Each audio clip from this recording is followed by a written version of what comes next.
Alors, en même temps que notre chapitre sur les réactions acido-basiques, on a fait des TP sur les dosages. Donc, du coup, on amène le chapitre sur les dosages en même temps que celui-là.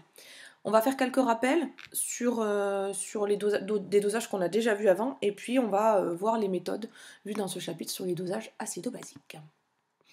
Alors, réaliser un dosage, c'est déterminer de façon la plus précise possible la concentration d'une espèce chimique en solution. En fait, il nous manque la concentration d'une espèce, celle qu'on va appeler l'espèce titrée. Et pour la trouver, on va réaliser un dosage avec une espèce titrante. Il existe des dosages par étalonnage et des dosages par titrage direct. Les dosages par étalonnage, on les a déjà vus dans des chapitres précédents. Et les dosages par titrage direct, ce sont ceux qu'on a réalisés lors de nos réactions acido-basiques. Évidemment, qui dit dosage dit sécurité en chimie, donc la blouse, n'est-ce pas, que vous avez l'habitude de prendre, les gants et les lunettes, pas sur la tête pour Maxime. Alors, dans les dosages par titrage direct, on essaiera de repérer l'équivalence et puis de voir à quoi ça sert pour la détermination du titre d'un vinaigre, du titre d'un déboucheur ou du pKa d'un couple par exemple. Revenons d'abord sur les dosages par étalonnage. Donc, quelques rappels. Dans ce cas-là, il faut déterminer la concentration d'une espèce chimique en comparant une grandeur caractéristique du type l'absorbance ou la conductivité qu'on a vu dans le dernier chapitre de la solution en la comparant avec celle de solution étalon. Donc il faut dans un premier temps réaliser tout un tas de solutions de concentration connues en partant d'une solution mère et en réalisant des dilutions, et puis mesurer la fameuse grandeur caractéristique, donc ça peut être l'absorbance qu'on va mesurer avec un spectrophotomètre, ou la conductivité qu'on mesure avec un conductimètre. Et ensuite, on trace cette fameuse courbe d'étalonnage et on peut récupérer la concentration de la solution inconnue grâce à notre grandeur caractéristique. On mesure la grandeur caractéristique de notre solution inconnue, on la reporte sur notre courbe d'étalonnage pour obtenir la concentration de cette solution. Donc si on a des espèces chimiques colorées, on va utiliser la spectrophotométrie. Et si notre espèce chimique recherchée est un ion, on va utiliser plutôt la conductimétrie. Je vous rappelle quand même ce qu'il faut faire pour réaliser une dilution. On va prélever une certaine quantité de la solution mère qu'on va placer dans une fiole jaugée. On va ajouter de l'eau, donc la technique c'est ajouter de l'eau distillée un petit peu, mélanger et ajouter ensuite de l'eau distillée jusqu'au trait de jauge. Donc c'est le volume de la solution mère qu'il faut que vous réussissiez à déterminer. Dans chaque dilution, le nombre de moles de la solution phi reste le même que celui qu'il y avait initialement dans la solution mère que vous avez prélevée. Donc vous êtes capable de trouver quel volume de solution mère il faut prélever si on connaît la concentration de solution phi qu'on souhaite faire. Alors, on connaît la taille de le volume contenu dans notre fiole, qui va correspondre au volume de la solution phi. On connaît la concentration de la solution phi, puisqu'on souhaite fabriquer tout un tas de solutions phi de concentrations différentes, dans le cas d'une courbe par étalonnage, par exemple. Et dans ce cas-là, on sait que C phi, V phi va être égal à C mère, V mère. On peut obtenir le volume de la solution mère qu'il faut prélever pour avoir telle concentration de la solution phi finale.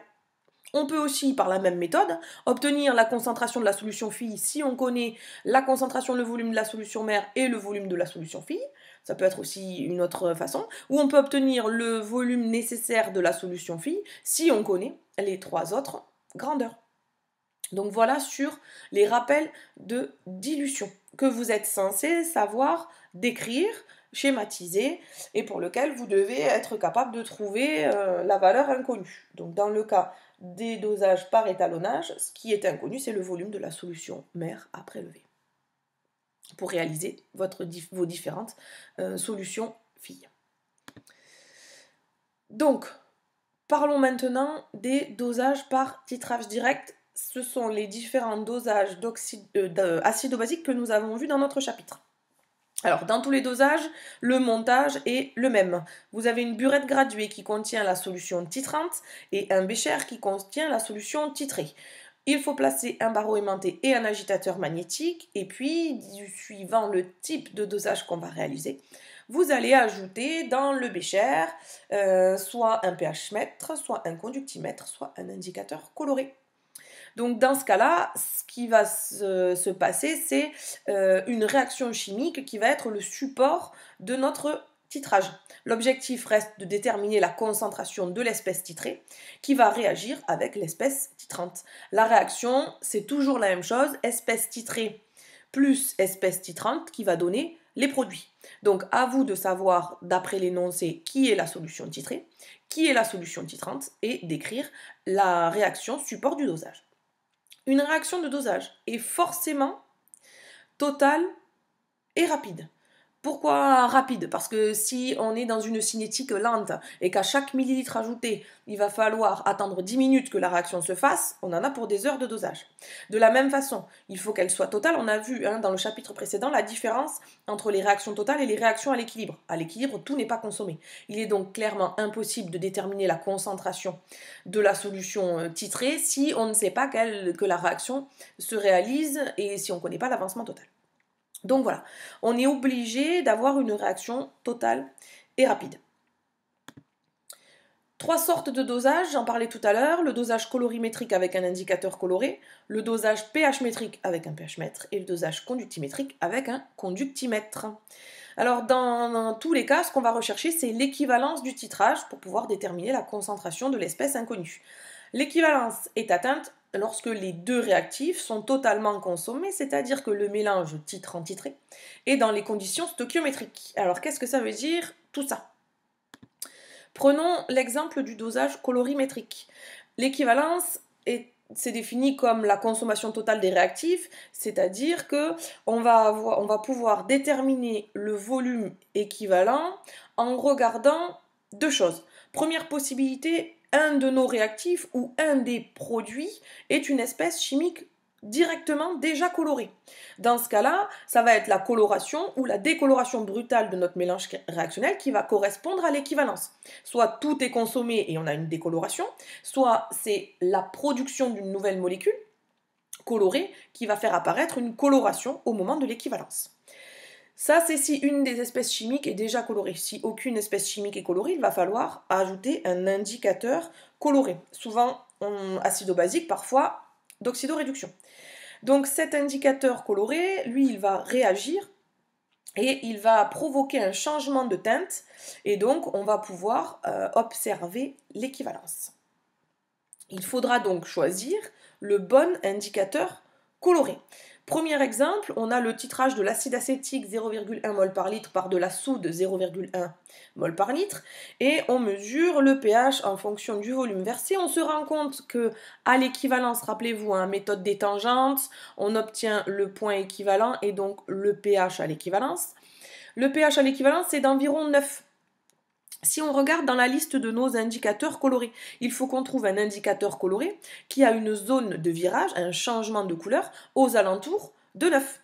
Le seul compatible, c'est la phénophtaléine, qui a une zone de virage aux alentours de 9.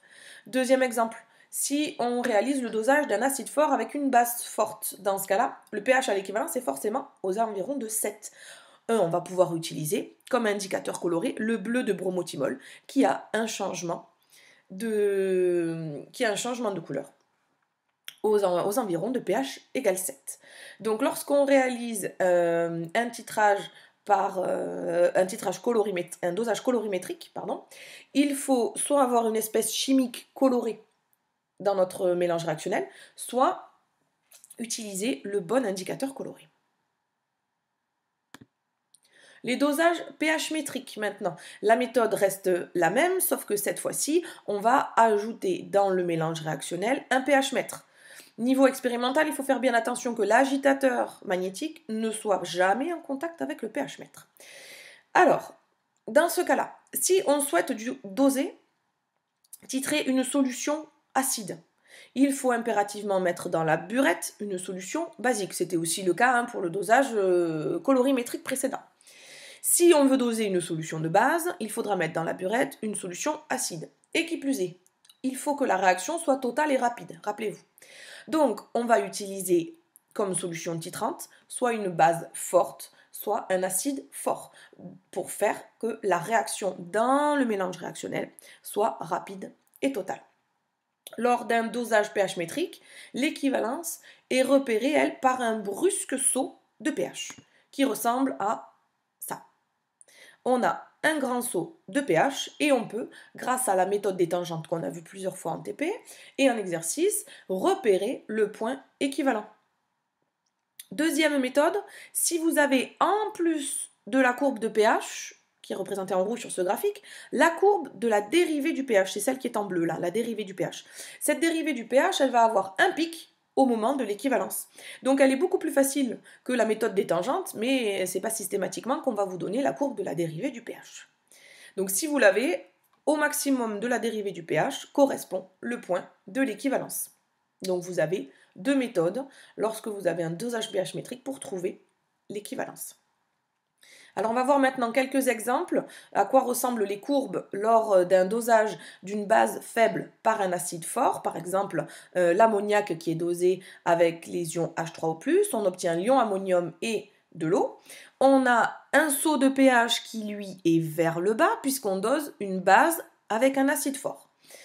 À l'équivalence, on a autant de molécules d'ammoniac que de molécules d'H3O+, ajoutées. On aura un pH qui est inférieur à 7 pour ce dosage et le saut de pH est moins important que dans un dosage acide fort, base forte. Là aussi, sur ce graphique, on observe la dérivée de pH qui peut nous donner une indication pour trouver rapidement le point équivalent, qui a l'air d'être pour ce dosage aux alentours de 20 ml d'acide ajouté. Deuxième cas, un acide faible avec une base forte. Acide faible, l'acide acétique et la base forte, HO-. On prendra toujours comme acide fort H3O+, comme base forte HO-. Essayez de le retenir ça. On obtient l'ion éthanoate et de l'eau. Là aussi, l'équivalence, c'est quand on a autant de moles de CH3COH que de moles d'HO- ajoutés, et on peut obtenir le point équivalent en faisant la méthode des tangentes ou avec la courbe de la dérivée de pH. Cette fois-ci, le pH à l'équivalence est souvent supérieur, et toujours même supérieur à 7. Dans le cas d'un dosage d'une base forte avec un acide fort, on a un plus grand saut de pH. Alors, base forte HO-, acide fort H3O+, les deux vont donner 2H2O. Et grand saut de pH, le pH à l'équivalence, lui, est aux alentours de 7. Vous remarquerez que toute réaction de dosage s'écrit avec une flèche unique parce que ce sont des réactions rapides et surtout totales. Voilà ce qu'on peut retenir des différents dosages. Le dernier, le dosage conductimétrique. Donc même protocole que jusque-là, une burette graduée contenant la solution titrante, un bécher contenant la solution titrée, et on va ajouter cette fois-ci une sonde conductimétrique. Le conductimètre va mesurer la conductivité de la solution en Siemens par centimètre moins 1, par centimètre, ou des fois c'est en millisiemens par centimètre, ou ça peut être en microsiemens par centimètre, peu importe, c'est la sonde qui vous donne l'unité. L'expression de la conductivité de la solution dépend de tous les ions, y compris les ions qui sont spectateurs. Souvent, on a des ions chlorure ou des ions sodium qui sont spectateurs. Alors, la formule pour trouver la conductivité, c'est la somme des lambda I, CI. Lambda I, c'est la conductivité de chaque ion. Elle est connue, elle est tabulée, chaque ion a sa propre conductivité. Et CI, c'est la concentration de la solution. Donc, si on a une solution qui contient 3 ions, on aura sigma, la conductivité totale de la solution, qui est la somme de la conductivité 1 de l'ion 1 fois la concentration de l'ion 1, plus la conductivité 2 de l'ion 2 fois la concentration de l'ion 2, et ainsi de suite. L'équivalence, elle, est repérée par un changement de pente de la conductivité de la solution. Alors, qu'est-ce que ça veut dire, cette histoire de géométrie ? Et bien voilà, à quoi ça ressemble un dosage conductimétrique. En mesurant la conductivité au cours de l'ajout de soude, on voit que au départ, la conductivité diminue, puis la conductivité remonte. On peut donc tracer deux droites, ces deux droites se croisent, le point où elles se croisent correspond à l'équivalence. On dit que l'équivalence est atteinte lorsque l'on a un changement de pente de la conductivité. Prenons un exemple. si on prend le titrage d'une solution de soude par une solution d'acide chlorhydrique, entre parenthèses, dosage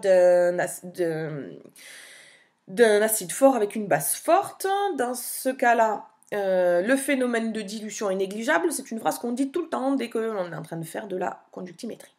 La réaction entre les deux, acide fort plus base forte, donne 2 fois H2O, 3 parties distinctes sur la courbe. Ascension de l'Etna.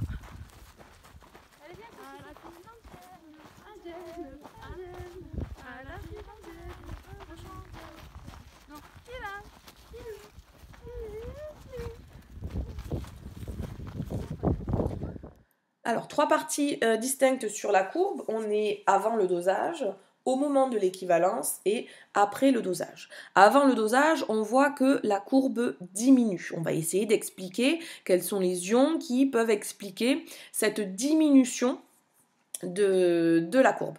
Au moment de l'équivalence, on est au moment du changement de pente, c'est là que la conductivité est au minimum, et puis après l'équivalence, on voit que la conductivité sigma augmente. Qu'est-ce qu'il se passe? Si on regarde la conductivité de chacun des ions, on voit que la conductivité la plus grande correspond à celle des ions H3O+. H3O+, c'est le réactif limitant. La solution, elle va avant l'équivalence contenir des ions sodium, des ions hydroxyde et des ions Cl-, puisque H3O+, à chaque fois qu'il est ajouté, bim, il réagit. Au fur et à mesure de la réaction, les ions HO- sont consommés par les H3O+, puisque la réaction de titrage, c'est H3O+, plus HO-, flèche H2O. Donc les ions HO- sont remplacés en quantité égale par des ions chlorure qui arrivent de l'acide chlorhydrique qui est notre solution titrante et qui eux sont moins conducteurs que les ions HO-. Du coup, c'est logique que la conductivité, elle diminue puisque les ions HO- sont consommés. À l'équivalence, tous les ions H3O+ introduits ont réagi avec les ions HO- initialement présents dans la solution. C'est à ce moment-là que la conductivité est à sa valeur la plus faible, puisqu'on n'a plus d'H3O+, on n'a plus d'HO-. Après l'équivalence, les ions HO- constituent du coup le réactif limitant, puisqu'ils sont complètement épuisés. La solution contient alors des ions Na+, des ions H3O+, et des ions chlorure. Ce qui fait que la conductivité va peu à peu réaugmenter. On retrouve bien nos 3 phases, la courbe qui descend, la valeur la plus basse à l'équivalence et la courbe qui remonte. Voilà pour le dosage conductimétrique et l'explication des pentes. Si on veut résumer les 3 dosages, dosage conductimétrique, on obtient l'équivalence en croisant les 2 pentes. Dosage pH métrique, on obtient l'équivalence par la méthode des tangentes ou par la méthode de la dérivée. Et dosage colorimétrique, l'indicateur colorié va nous permettre de trouver l'équivalence. Celle-là, on ne l'utilise qu'en expérimental. On peut vous demander lors d'un exercice, vous avez trouvé le point équivalent, le pH à l'équivalence, de choisir l'indicateur coloré qui serait le meilleur si on avait voulu réaliser un dosage colorimétrique. Bon, alors qu'est-ce qu'on fait avec tout ça? Bon, le but, c'était, rappelez-vous, de déterminer la concentration de l'espèce titrée. Comme on a obtenu le volume à l'équivalence, c'est-à-dire le volume de la solution titrante, et qu'on connaît la concentration de la solution titrante et de la solution titrante, pardon. On connaît aussi le volume de la solution titrée. On peut donc, puisque le nombre de moles de titrant est égal au nombre de moles de titré, dans le cas de la réaction acido-basique, ça nous donne CbVec, donc c'est-à-dire concentration de la solution titrante fois le volume équivalent de la solution titrante ajoutée, égale CaVa, concentration de la solution titrée fois le volume de la solution titrée. On peut obtenir la concentration de la solution titrée en faisant CbVx sur Va. Bon, attention, parce que là, on obtient la concentration de la solution qu'on a placée dans le bécher. Les 3/4 du temps, on aura réalisé des dilutions avant. Donc ça, c'est la solution la concentration de la solution que vous avez mis dans le bécher. Si vous l'aviez dilué 10 fois, c'est 10 fois plus dans la solution mère. Si vous en aviez prélevé un certain volume de votre dilution, attention, là aussi, il faut faire la remontée jusqu'à l'obtention de la concentration initiale de la solution titrée. Et une fois que vous avez la concentration ou le nombre de moles, vous pouvez remonter au titre massique. Souvent, on parle du titre massique ou du degré de notre solution. Voilà les rappels sur les dosages.